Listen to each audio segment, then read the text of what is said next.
Hello ladies and gentlemen, this is Steve Allen. We are back with another Batman 66 episode review. Today we're reviewing the part 2 in the introduction and sadly the last time we'll ever see the Batman villain, the Archer. So without further ado, let's get on with the review.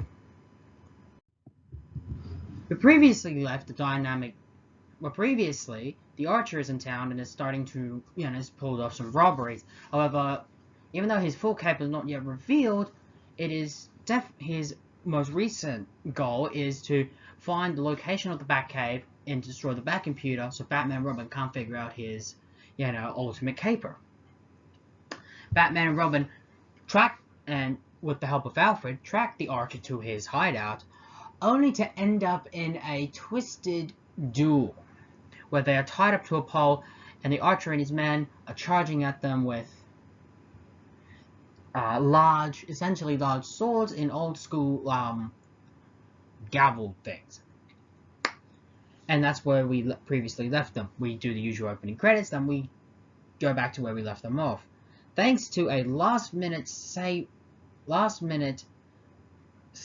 Batman and Robin use their springs in their boots to help eject them far in the air where they avoid getting hit. The Archer's special special track that he uses to fuel his ego is destroyed, and he and his goons quickly run away. Batman and Robin manage to quickly untie themselves and Alfred. Batman and Robin then go to visit Alan A. Dale to have some conversation with him, and the conversation ends up in Alan Dale's favor. Just as they leave, we then find out the Archer and his men are secretly hiding in the basement of the Gotham City Police Department.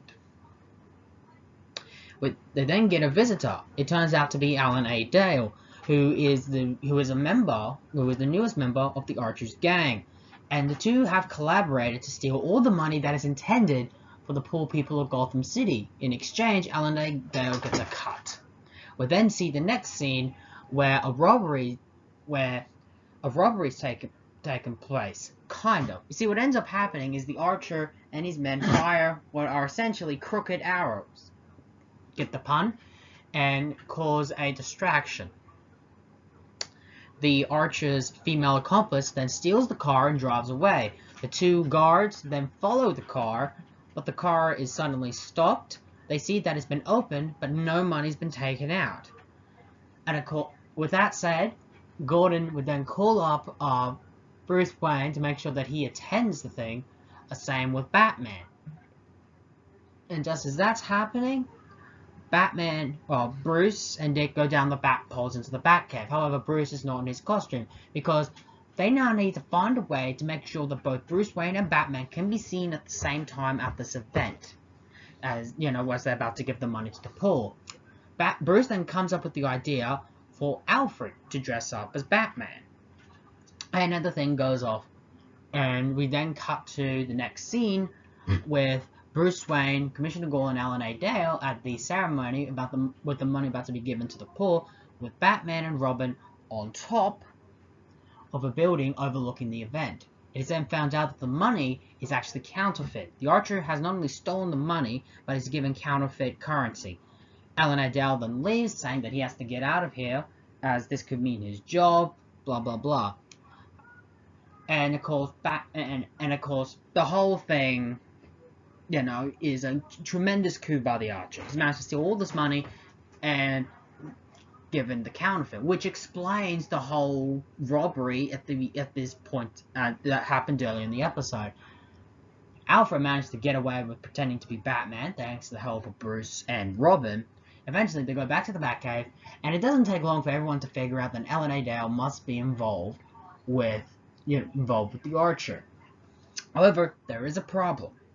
Where is the Archer? He can't spend the money because it would be hot, and basically every bank and basically everyone in the country would be on the lookout for it. So they realize that he will no doubt take all this money to Switzerland, a place where the heat will be off. And they know that he'll go by boat, since Commissioner Gordon is going to make sure that all the roads and all the airplanes are covered. Batman and Robin then quickly hop in their Batmobile, drive themselves to the Batboat, hop in the Batboat, and basically drive the boat all the way up to the Archer's getaway boat, where he, his men, Ellen A. Dale, and his female accomplice are. Batman and Robin get themselves on the boat, and a fight breaks out. And it's a good old-fashioned swashbuckling fight, with the Archer and his men using swords. Batman and Robin quickly get their hand on swords, thanks to the female accomplice, and we get a swashbuckling sword fight, with Batman and Robin ending up victorious. The episode then ends with Alfred trying to give Bruce and Dick an archery lesson. It ends in a very funny way, and saying that next week, Batman and Robin will be tangling with Catwoman. The cast for this is pretty much remains the same. The Chief of Police and Commissioner Gordon are perhaps one of the most inept policemen so far, and here Batman and Robin are fun in their usual self. I like how these two parties get to show a bit more of Alfred's, especially his archery skills, which I really, really love. But of course, the real main show point of these whole episodes is Art Carney as the Archer. Now, I said in the previous episode, I have a mixed bag with this villain. I have nothing against the actor in question, as I just found out that during the time he was filming these episodes, he was going through a pretty rough time, as far as I'm told. And people thought that he was heavily miscast for the role. I disagree. I personally felt he managed to bring this villain to life. Now, the Archer is not in my top 10 villains. He's not even in the top 15. But I can't deny that an idea of a twisted version of Robin Hood, I can agree, is a fun villain. Art Carney really did pull this role off for me. Now, am I surprised at this villain after these episodes? Did he not come back? Well, no. To be honest, it made perfect sense why he never came back. I mean, a villain whose gimmick is that he's an archer, I can see why he would probably not come back. Overall, however, if he was to come back, and I wouldn't have minded if he did, the only role I could see him play is probably as a henchman or as the number 2 guy in a villain team-up. And one villain he could be perfect to team up with is the Minstrel, and we'll get to him when we get to the Minstrel episodes. Overall, I really didn't mind the Archer. I found him fun to a degree, and he was definitely entertaining. I'm not surprised he didn't come back, but I wouldn't mind if he did. So I'm not crying that he's never came back for another episode, but I can understand why. But to be fair, he's not the only standout in these two-parters. Ellen A. Dale always found as, well, a very slimy, slimeball character. And when thinking about it, I'm realizing why I didn't pick up that he was a bad guy to begin with. Not only was he so against getting money to the poor, but his name, Alan A. Dale, that is a name of one of Robin Hood's merry men. I'm surprised I didn't pick that up. I really like the performance of a really slimy, like that type of voice that he does. That's like, he's just such a slime ball that you just love to hate. And even though he's really not a big main villain, the fact that he's just this minor henchman, he does somehow manage to have some screen presence that I really felt really made me enjoy these episodes quite a bit.